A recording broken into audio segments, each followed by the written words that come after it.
Minority defence committee के banner पर आज ये आंदोलन किया जा रहा है, निवेदन दिया जा रहा है।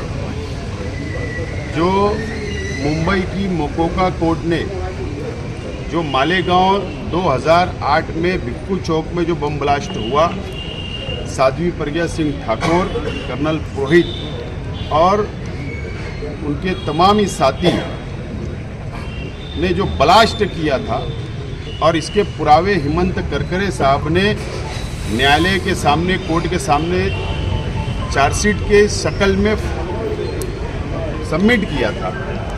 एनआईए ने उसकी तपास की, लेकिन न्यायालय ने उनको निर्दोष मुक्त किया।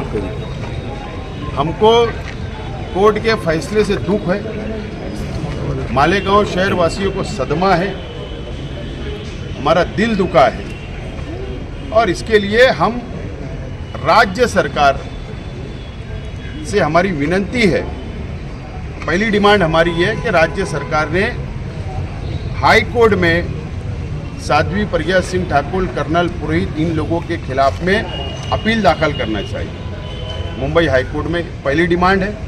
और दूसरी डिमांड हमारी है कि जो मालेगांव शहर में ब्लास्ट हुआ और निर्दोष मुक्त हुई साध्वी प्रज्ञा सिंह ठाकुर, उनके समर्थक जो गांधी पुतले के पास में जो उन्होंने जल्लोष किया, जश्न मनाया, उनके ऊपर मालेगांव शहर पुलिस ने कार्रवाई करना चाहिए। मुंबई ट्रेन ब्लास्ट हुआ, वो मुसलमान थे, उनको निर्दोष मुक्त किया गया।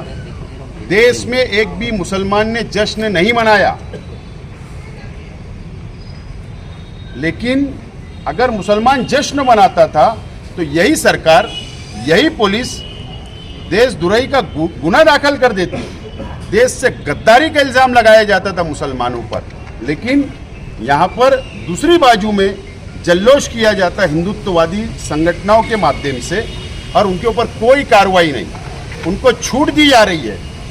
इस तरीके का जो सरकार के दबाव में प्रशासन काम कर रहा है, तो हमारी यही डिमांड है, उन पर भी कार्रवाई हो। इसीलिए दो डिमांड को लेकर आज हम निवेदन दे रहे हैं। और हमारे साथ में जिन लोगों के घर के व्यक्ति, बच्चे जो शहीद हो गए थे बम ब्लास्ट में 2008 में, उनके हाथों से आज हम ये निवेदन सादर करने वाले हैं। इसीलिए माइनॉरिटी डिफेंस कमेटी ने आज धरना आंदोलन किया है। और जो हिंदुत्ववादी संगठनों ने या पक्ष के लोगों ने जो यहाँ पर जश्न मनाया, जल्लोष किया गांधी पुतले पर, ये मैं ऐसा मानता हूँ और डिफेंस कमेटी का ऐसा मानना है कि हमारे जख्म पर नमक लगाने के बराबर है। दो समाज में तेल निर्माण करने के माध्यम इस तरीके का काम किया गया। ये शहर की एकता, अखंडता, भाईचारा को खत्म करने का काम किया गया।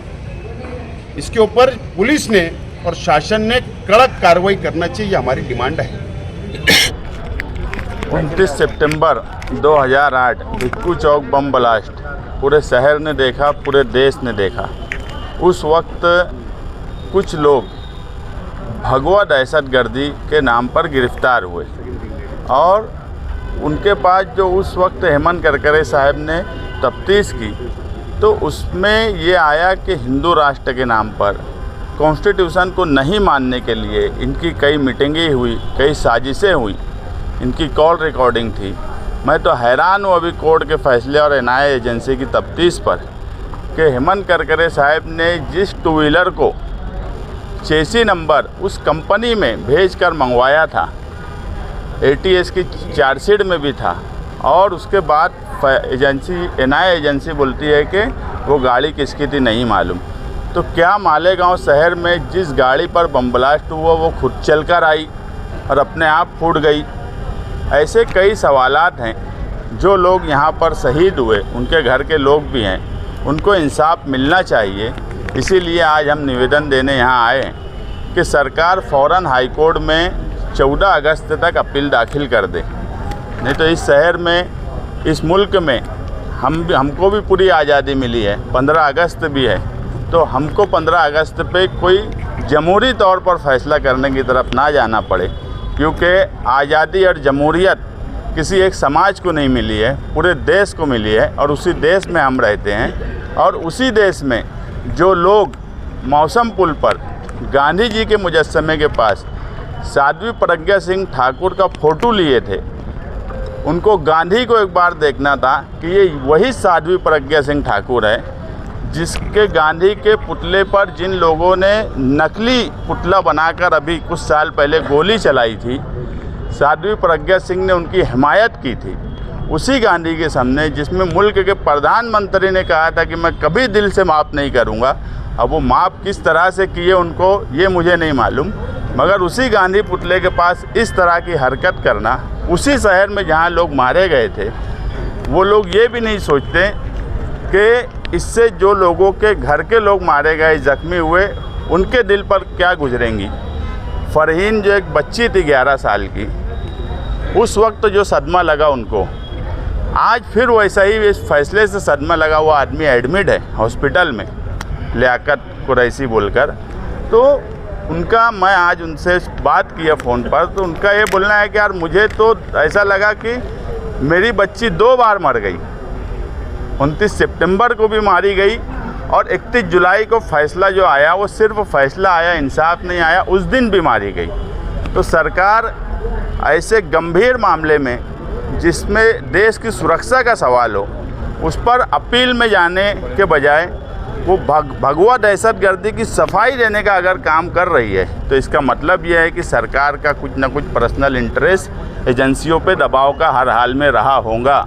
नहीं तो फ़ौरन अपील में जाने की बात होना चाहिए थी। सरकार को सफाई देने की क्या ज़रूरत है। इसीलिए हमारा ये निवेदन है, आज हम माइनॉरिटी डिफेंस कमेटी की तरफ से आए हैं कि 14 अगस्त तक सरकार हाई कोर्ट में अपील दाखिल करे और जो लोग मारे गए हैं, जो लोग जख्मी हुए, उनको इंसाफ दे।